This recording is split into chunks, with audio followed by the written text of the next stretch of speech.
Tonight we look at the agricultural impact from Hurricane Helene that left local crops damaged.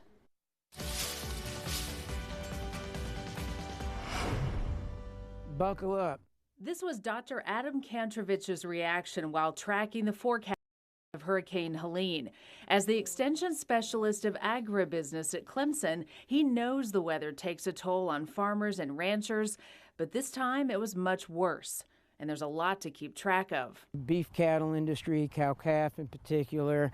We've got some hogs, we've got a lot of poultry. And then when it comes to our crops, we cross the gamut. Corn and soybeans and some small grains. We also have obviously a lot of cotton and peanuts.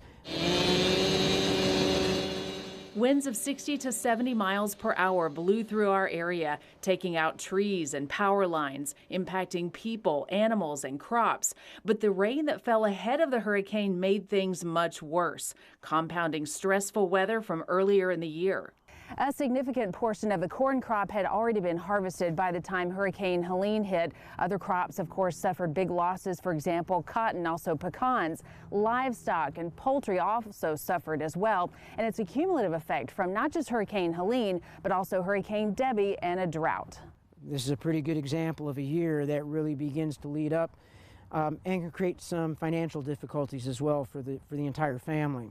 Farmers and ranchers are encouraged to participate in CLEMSON's new agro-wellness program as a way to talk through the hard times. Anybody that is part of the South Carolina agricultural industry can call a 1-800 number, and there's a crisis counselor there. All they have to do is call and say, I'm part of the South Carolina agro-wellness program. And they will go through a routine to make sure that person is okay at this moment. And then they will be eligible for a minimum of 3 counseling sessions with a mental health professional. Kantrovich hopes farmers will recognize the value and availability of this program designed just for them.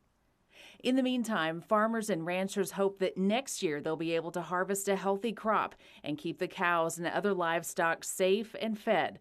Consumers all across the Carolinas will hope for their success as well.